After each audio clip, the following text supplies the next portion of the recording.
Grandma Nada and her grandchildren. Zainab, the fortress of patience. Abdal Salim.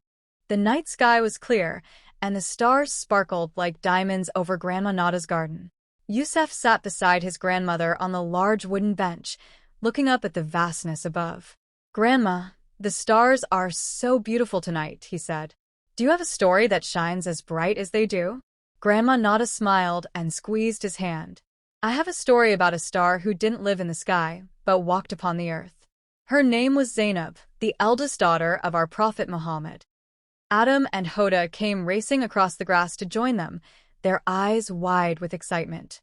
"We want to hear the story, too," they shouted in unison. Grandma Nada motioned for them to sit. "Zainab was born in Mecca," she began, "the first joy for the Prophet and Lady Khadijah. Growing up in the House of Prophethood, she learned honesty and kindness from the very start. She was calm and wise, just like her father." Rowan approached quietly and sat at Grandma Nada's feet. "Was she patient, Grandma?" she asked softly. Grandma Nada nodded, placing a gentle hand on Rowan's shoulder. "Yes, my dear. She was a fortress of patience.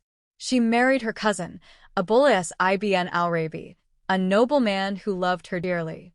When the revelation came to her father, Zainab was among the first to believe. She bore the hardships in Mecca with incredible courage." Hoda tilted her head and asked, "What was her relationship like with her mother, Lady Khadijah?" Grandma Nada's eyes softened. It was a bond filled with love. When Zainab got married, Lady Khadijah gave her a precious necklace as a keepsake.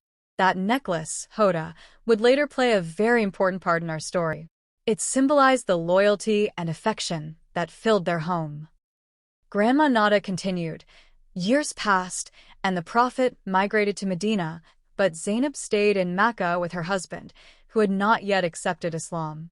Her heart was with her father and her faith, yet she remained a loyal and patient wife, waiting for a new dawn that would reunite her family. In the children's minds, Zainab appeared like a sturdy tree, unmoving against the wind." Adam and Yusuf leaned in, their interest peaking. "What happened next?" Adam asked. "The Battle of Badr took place," Grandma said. "Abu'l-As was with the army of Quraysh and was taken as a prisoner. To free him, Zainab sent her most prized possession, the necklace her mother had given her, as a ransom. When the Prophet saw the necklace, he remembered Lady Khadijah and wept out of love for his daughter." Grandma Nada took Yusuf's hand as she explained the next part. "The Prophet released Abu'l-As on the condition that he would allow Zainab to go to Madinah. She kept her word and set out on the difficult journey. Though she was hurt by men from Quraysh along the way and fell from her camel, she remained patient. Her loyalty to her father and her faith never wavered." "Did her husband ever come back to her?" Rowan whispered. Grandma Nada smiled brightly. "Yes, Rowan. Years later, Abu'l-As accepted Islam and traveled to Madinah to be reunited with his faithful wife.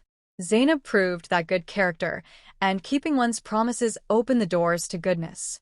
Patience is always followed by relief." Rowan and Hoda looked at each other and smiled. A peaceful silence fell over the garden as the stars moved slowly across the sky. Grandma Nada looked at her grandchildren. "We learn from Zainab that patience isn't just waiting, it is being firm and strong. We learn that loyalty to family and faith is the mark of a noble soul. She was a devoted daughter and a patient wife, a fortress that no wind could shake." "And now, my little heroes," Grandma Nada said as Adam let out a long yawn, "it is time for bed. Let's try to be like Zainab in our patience and our kindness." Adam stood up and kissed his grandmother's hand. "Thank you, Grandma. I will try to be patient and loyal always." The children headed inside, the stars still lighting their way with a gentle, steady glow.